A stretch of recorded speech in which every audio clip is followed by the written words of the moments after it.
Jika satu tombol bisa mematikan perang, siapa sebenarnya yang memegangnya? Negara atau miliarder teknologi?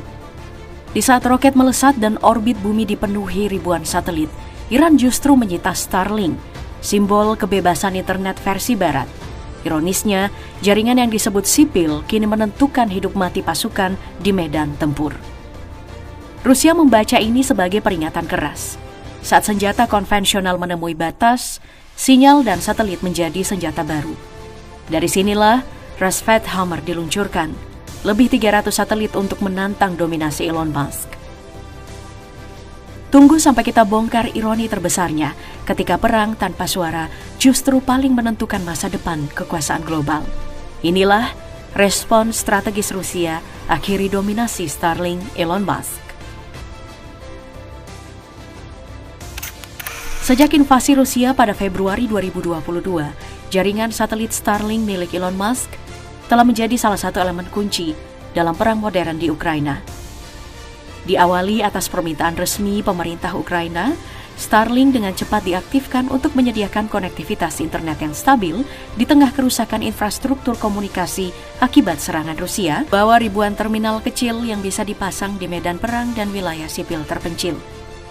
Hingga tahun 2025, sekitar 50.000 terminal telah beroperasi di Ukraina, termasuk perangkat yang disuplai oleh negara-negara sekutu seperti SpaceX sendiri, menjadikannya vital bagi komunikasi, koordinasi, dan informasi di garis depan konflik. Lebih dari sekadar menghubungkan warga sipil, Starlink telah dimanfaatkan militer Ukraina untuk mendukung operasional drone FPV alias First Person View yang membutuhkan koneksi berkecepatan tinggi dan rendah latensi untuk navigasi dan intelijen real-time. Sistem satelit ini juga memfasilitasi koordinasi senjata seperti HIMARS dan berbagai sistem pengintaian di garis depan, sehingga menjadi bagian penting dalam manajemen tempur modern yang sangat bergantung pada data dan konektivitas tanpa gangguan. Peran Starlink yang semakin terintegrasi dalam operasi militer membuat persepsi terhadap teknologi ini berubah drastis, termasuk di Moskow. Pemerintah Rusia melihat Starlink bukan lagi sebagai layanan internet sipil yang netral, tetapi sebagai komponen strategis yang digunakan dalam perang modern, terutama oleh pihak yang dianggap musuhnya. Dalam pandangan Kremlin, jaringan satelit yang dimiliki oleh perusahaan swasta asal Amerika ini telah termiliterisasi karena perannya yang nyata dalam mendukung operasi tempur Ukraina yang efektif. Pandangan ini diperkuat oleh meningkatnya kritik Rusia terhadap dominasi satelit barat di orbit rendah bumi. Moskow menuduh bahwa kekuatan barat melalui Starlink dan konstelasi serupa telah semacam memperalat orbit bumi sebagai arena perang proksi dengan memanfaatkan jaringan sipil untuk keuntungan militer yang menentukan hasil konflik geopolitik. Tuduhan semacam ini mencerminkan ketegangan yang lebih luas dalam hubungan antara negara-negara besar dan perusahaan-perusahaan teknologi swasta dalam konteks perang digital dan ruang angkasa. Ketergantungan Ukraina pada Starlink memperlihatkan bagaimana peralatan sipil dapat berubah menjadi aset militer yang menentukan. Dari sinilah Rusia menyimpulkan bahwa medan tempur abad ke-21 tidak lagi ditentukan oleh siapa yang menguasai darat, melainkan siapa yang mengendalikan orbit dan sinyalnya. Rasphet Hammer muncul bukan sebagai proyek teknologi biasa, melainkan sebagai respon strategis Rusia terhadap perubahan wajah perang modern. Ketika Starlink terbukti menopang operasi militer Ukraina, Moskow bergerak membangun alternatifnya sendiri. Berbasis satelit orbit rendah atau low Earth orbit, yang dirancang untuk tahan gangguan, berdaulat, dan berada sepenuhnya di bawah kendali negara. Satelit LEO menawarkan keunggulan utama, yaitu latensi rendah, koneksi lebih stabil, dan kemampuan mendukung komunikasi real-time. Karakteristik ini sangat krusial untuk kebutuhan militer maupun sipil modern. Rusia melalui Biro 1440 dengan dukungan Roskosmos telah menguji fondasi teknologi ini lewat misi Rasphet 1 dan Rasphet 2 yang diluncurkan pada tahun 2023 dan 2024. Kedua misi tersebut menjadi bukti bahwa Rusia tidak memulai dari nol. Satelit uji berhasil ditembakkan di orbit, dipisahkan dengan aman, dan dikendalikan penuh dari segmen darat Rusia.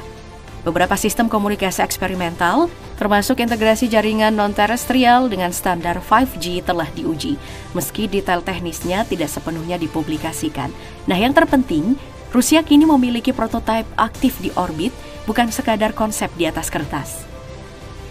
Secara resmi, Roskosmos menyatakan bahwa pembangunan sistem broadband satelit setara Starlink adalah prioritas strategis nasional.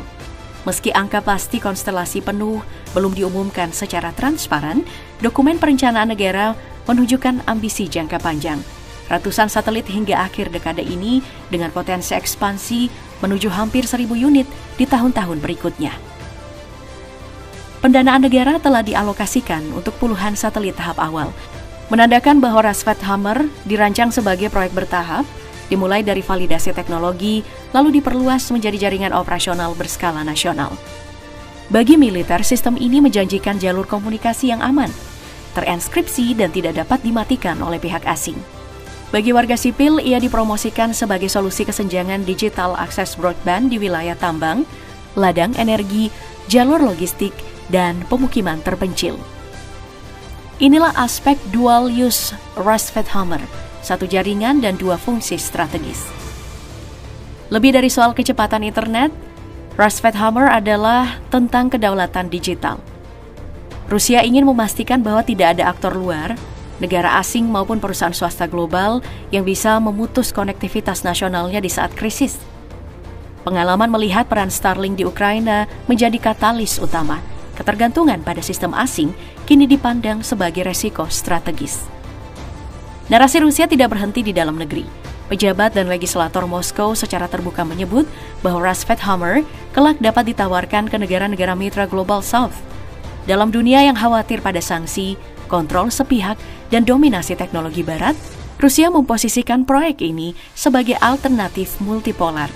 Roskosmos dengan demikian bukan sekadar tandingan Starlink, melainkan alat geopolitik, menawarkan konektivitas, sekaligus membangun blok kedaulatan digital di luar orbit pengaruh Amerika Serikat.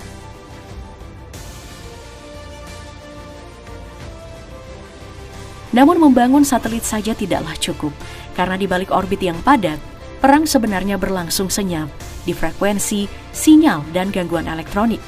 Perang modern kini bergerak melampaui roket dan rudal, memasuki ranah perang cyber dan ruang angkasa, sebuah medan tempur tanpa ledakan, tetapi berdampak langsung pada kendali kekuasaan. Rusia membaca perubahan ini lebih awal, lalu memperkuat kemampuan peperangan elektronik sebagai penyeimbang dominasi satelit barat seperti Starlink. Salah satu pilar utamanya adalah sistem Krasukha-4, perangkat peperangan elektronik canggih yang dirancang untuk mengganggu radar, drone, dan bahkan sistem berbasis satelit. Laporan kemunculan Krasukha di Iran pada tahun 2025 menjadi sinyal kuat bahwa teknologi ini tidak lagi terbatas di wilayah Rusia. Kehadiran di Timur Tengah memicu kekhawatiran serius Dilzal dan Komando Pusat Amerika Serikat karena Krasukha dikenal mampu menciptakan kebutaan elektronik terhadap sistem pengintaian modern. Medan perang pun berubah menjadi ruang kebingungan sinyal, di mana mata elektronik kehilangan orientasi.